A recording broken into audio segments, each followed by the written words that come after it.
Do you wake up tired even after sleeping for a full 8 hours? You may be sabotaging your own rest without even realizing it.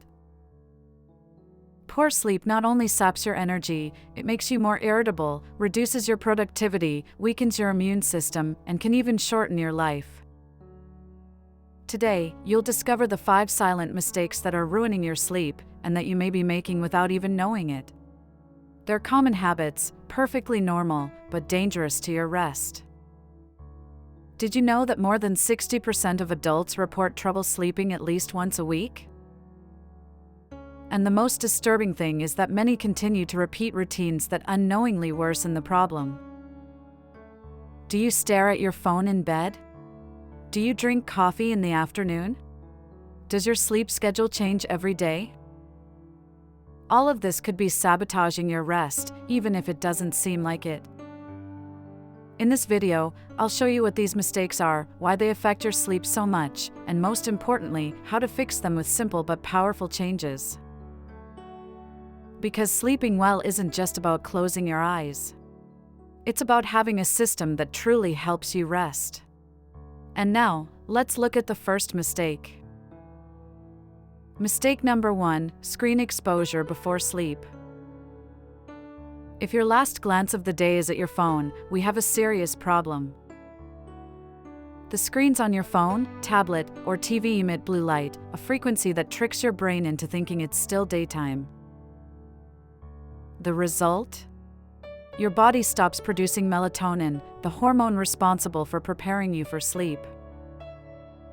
Melatonin not only helps you fall asleep, without it, your body can't enter the deep, restorative stages of sleep.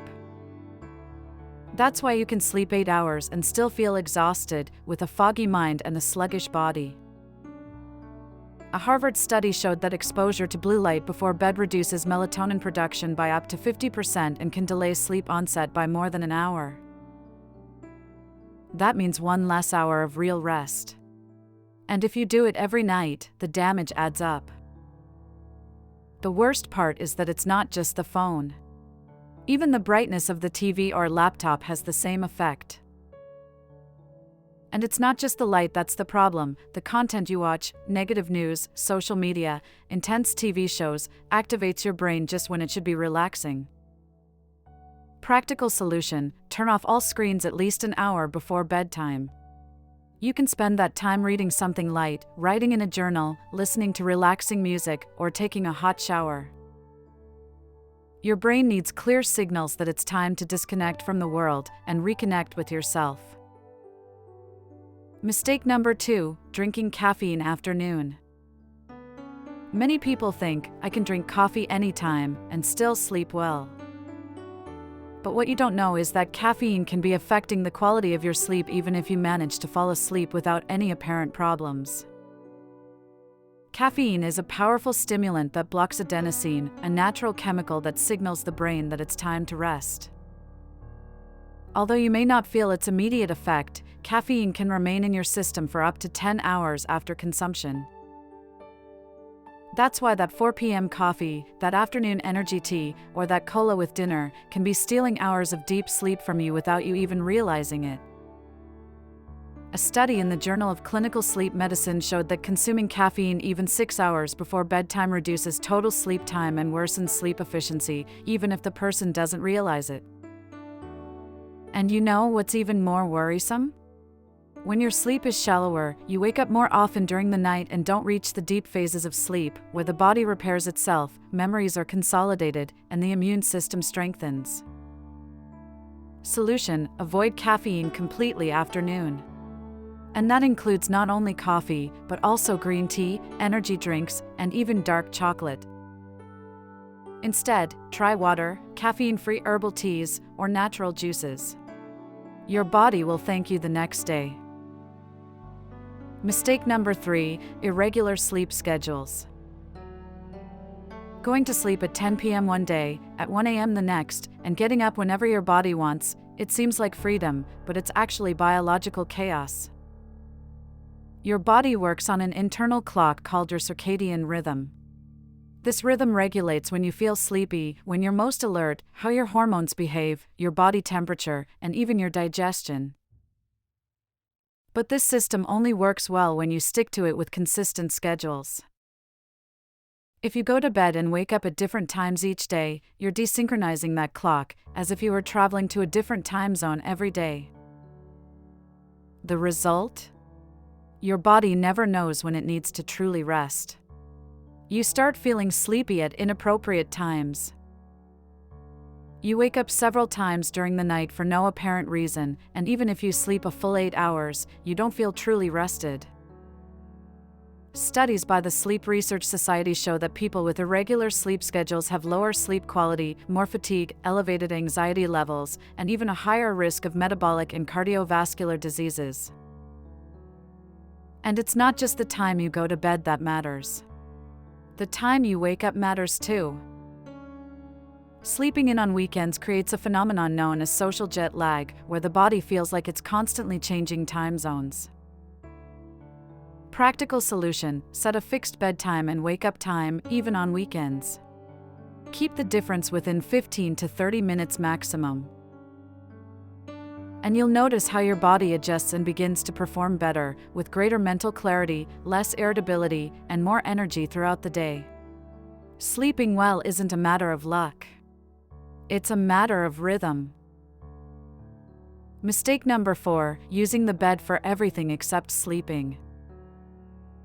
Do you answer emails in bed? Do you watch TV shows, scroll through social media, eat, talk on the phone, all from there? Your brain is paying attention to that.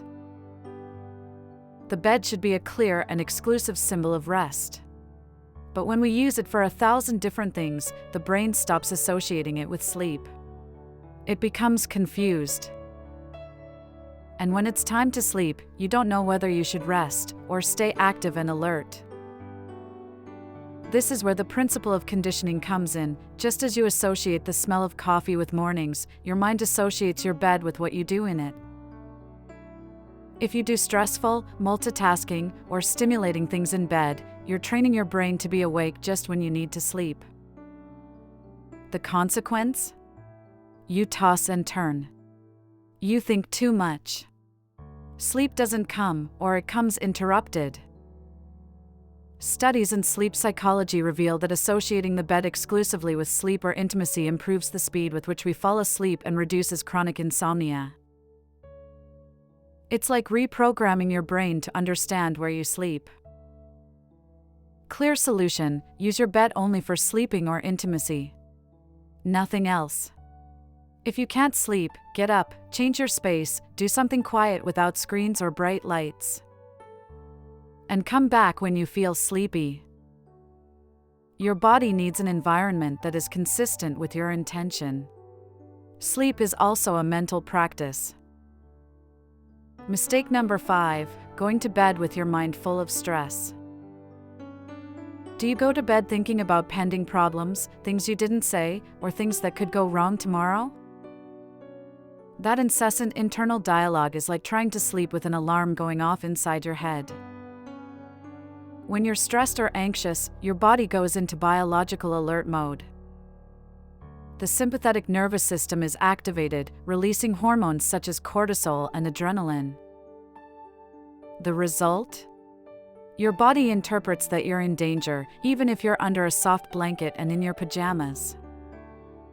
This state of sustained tension makes your heart beat faster, your breathing shallower, and your mind racing. All of this blocks deep relaxation, which is essential for good sleep. Studies in sleep neuroscience have shown that stress and nighttime rumination are among the main causes of chronic insomnia. Even people with good sleep hygiene can suffer if they don't learn to calm their minds before bed. Practical and powerful solution: spend the last 30 minutes before bed emotionally disconnecting. Journal about what's bothering you, practice slow breathing, listen to soft music, or do some light stretching.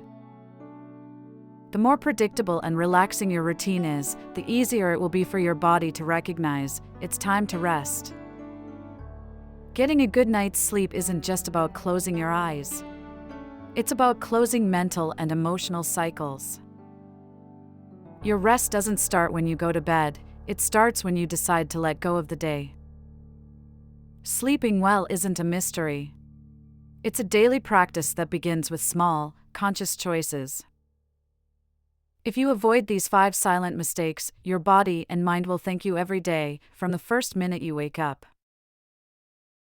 The quality of your sleep determines the quality of your life. Don't underestimate it. Good sleep isn't a luxury, it's a biological necessity. Remember, screens, caffeine, chaotic schedules, poor bed use, and accumulated stress, they all sabotage your rest without you even realizing it. Make your rest a priority, not an option. If this video helped you understand yourself a little better, subscribe and give it a like. You have no idea how much it means to me to continue sharing this with you. And if you know someone who also deserves a real rest, send it to them. Getting a good night's sleep is an act of self-love, and it can also be a gift for someone else.